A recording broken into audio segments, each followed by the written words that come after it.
లోకాభిరామం విశ్వనాథ. కోపమునకొకరు లక్ష్యముగా నుండుట సహజము. అట్టి వారి యందు మంచితనముగా కోపము ప్రదర్శించుట బాగుండును, తిట్టవచ్చును. కాని ఆ కష్మలమును మనసునందుంచుకొని నిరంతరము అనుమానించుటయు అవమానించుటయు మాత్రము మాన్యము కాదు. ఇతరుల ముందు విమర్శించుట కన్నా నీచ లక్షణము మరొకటి లేదు. చేతనైన ఎదురుగునే అనదలుచుకున్నదేదో ఎనవలేను. తెగులెక్కువైనచో అరవవచ్చును కూడా. అంతేకాని మనసున కుళ్ళుకొనుచు పోయినంత కాలము ఆ విషయమునే మననము చేసుకొనుట స్వీయారోగ్యమునే కాక వాతావరణమునంతటిని నాశనము చేయును. కోపము రావలెను, వచ్చినంత వేగముగా మాయము కావలెను. ఉత్తముల కోపము క్షణభంగురమను మాట ఉన్నది కదా. ఈ వాక్యాలు 2000 సంవత్సరం జూలై 11 నాడు నేను డైరీలో రాసుకున్నానంటే నమ్మగలరా? విషయం గురించి కాదు గాని మాట తీరును గమనిస్తే గ్రాంధికం మీద నాకున్న ప్రేమ కనబడుతుంది అనుకుంటాను, కనీసం వినబడుతుంది అనుకుంటాను. విశ్వనాథ్. కొందరు మహానుభావులు ప్రపంచాన్ని ప్రభావితం చేస్తారంటారు. అక్షరాలకు ఉండగల అసలు బలాన్ని అర్థం చేసుకునే ప్రయత్నంలో ఉన్న కాలంలోనే విశ్వనాథ సత్యనారాయణ గారి మాట తీరు మోహన్లో పిడిగుద్దులాగా వచ్చి తగిలింది. బిఎస్సిలో ఉండగానే రామాయణ కల్పవృక్షం ఆశాంతం చదివాను. అర్థమైందా అని మీరు అడగొచ్చు. నేను అర్థమవుతుందని చదవలేదు, అదేమిటో చూద్దామని చదివాను. అదే ఊపులో ఆయన నవలలు చదివాను. నన్నయ ప్రసన్న కథా కవితార్థయుక్తి, నన్నయ ప్రసన్న కథా కలితార్థయుక్తియా, అలాంటి విమర్శన గ్రంథాలు చదివాను. పశువుల కాపరి చిత్రములు గురించి అంటే కౌబాయ్ మూవీస్ గురించి ఆయన రాసిన సంగతులు చదివాను. ఒక మనిషిలో ఇంతటి వైవిధ్యం, అందులోనూ అనుకోనంత లోతులు ఉండడం ఆశ్చర్యం. ఈ ఆశ్చర్యం అనే మాట సరిపోదు, దాని అమ్మమ్మ లాంటి ఒక మాట ఉంటే బాగుండును. ఆలోచన నన్ను వెర్రివాటి చేసింది. ఇందొకటి ఉన్నది, ఒకటి అనగా రెండు అంటారు విశ్వనాథ. అందరూ ఆయనను చాదస్తామని కొట్టుపడేయడం చూశాను. అది సులభమే, కానీ ఆ లోతులను అందుకోవడానికి బోలెడంత శ్రమ పడాలి. నేను అందులోనే ఉన్నాను అన్నాను నన్ను ఆక్షేపించిన మిత్రులతో. విశ్వనాథ వారి నవలల గురించి ఈ అక్షరాలు రాసేందుకు కూర్చుంటే చొక్కాపు వెంకటరమణ ఫోన్ చేశారు. ఆయనను కొన్ని క్షణాల క్రితమే గుర్తు చేసుకున్నానని చెప్పాను. రమణ గారు విజయవాడలో ఒక పత్రికలో ఉపసంపాదకులుగా ఉన్నారు.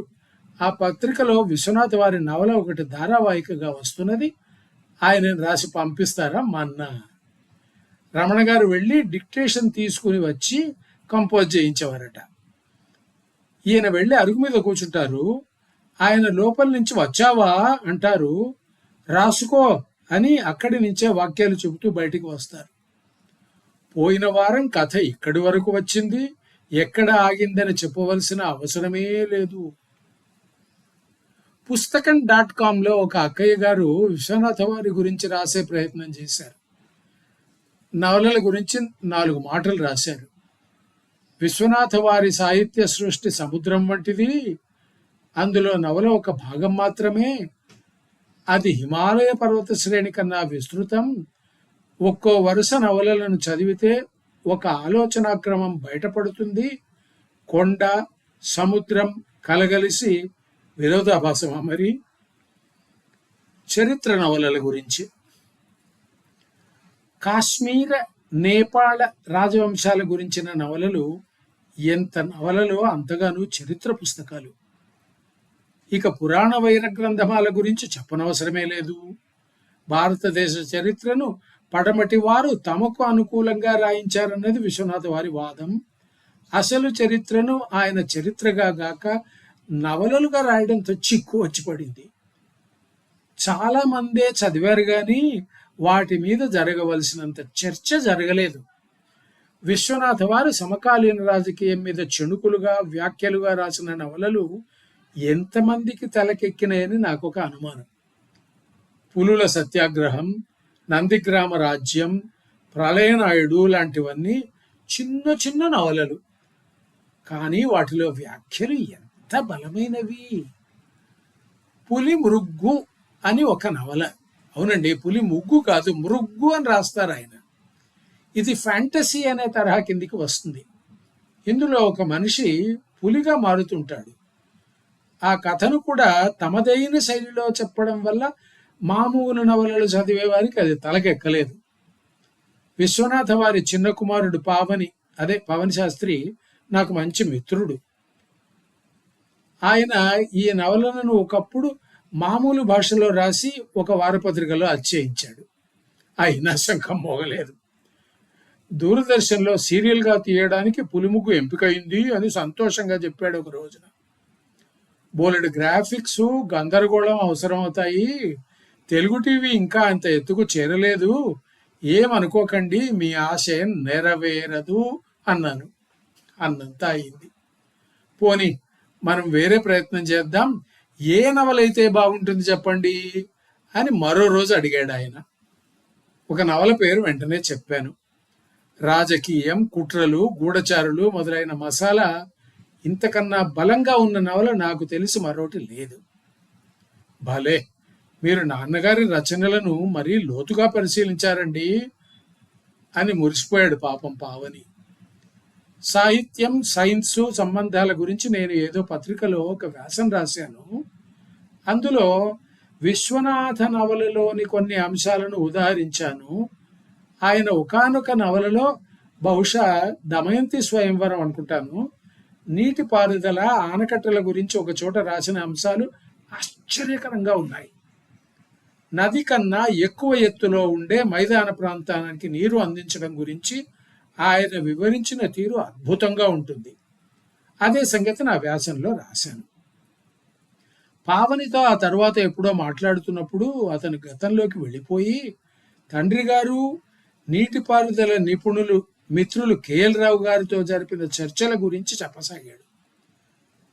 ఆ తర్వాత మరొకసారి తిరుమలలో కలిసి విజయవాడలో వరుసగా లెక్చర్లు ఏర్పాటు చేశాము, ఒక నవల మీరు మాట్లాడాలి అన్నాడు. కానీ పాపం తానే మిగల్లేదు. నాకు విశ్వనాథ వంటి మహామోహుని గురించి మాట్లాడే అవకాశం మిగలలేదు. పుస్తకాల వేట. నేను బీఎస్సీలో ఉండగా ఒక రెడ్డి గారు సైకిల్ మీద వచ్చి మా ఇంట్లో పాలు పోస్తూ ఉండేవారు. నా చేతుల్లో తరచుగా పుస్తకాలు గమనించి నాతో మాట కలిపాడు ఆయన. ఆయన సాహిత్యాభిమాని, విశ్వనాథ వారికి వీరాభిమాని. నేను చదవని 2-3 నవలలు ఆయన తేవడం, నేను చదవడం గుర్తుంది. తిరచిరాజు, చెలియలి కట్ట ఆ వరుసలోనే చదివాను. స్త్రీ పురుష సంబంధాల గురించి ఆ నవలలో ఆయన చిత్రించిన సంగతులు కలవరపరిచేంత బలంగా ఉంటాయి.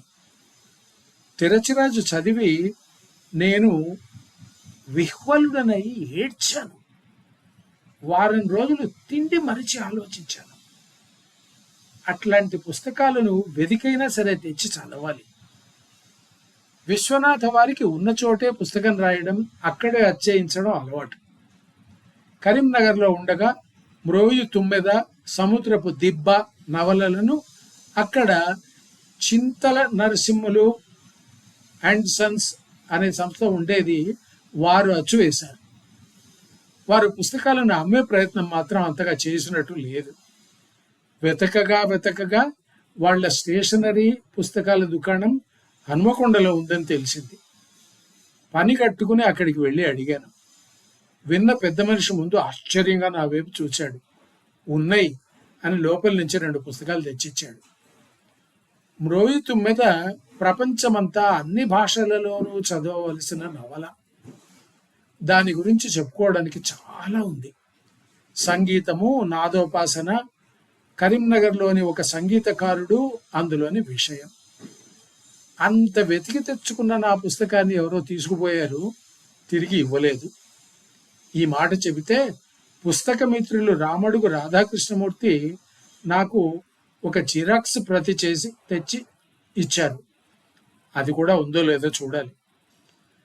భ్రమరవాసిని నాకు షామీర్పేట దగ్గర ఒకానొక చీకటి రాత్రిలో కనిపించిందని చెబితే విశ్వనాథ ప్రభావం గురించి ఇక ముందుకు చెప్పవలసిన అవసరం ఉండదేమో. నా దృష్టిలో ఆయన ఒక మనిషి కాదు. అటువంటి వారు చాలా అరుదుగా మనుషుల మధ్యన కనిపించి మాయమవుతారు.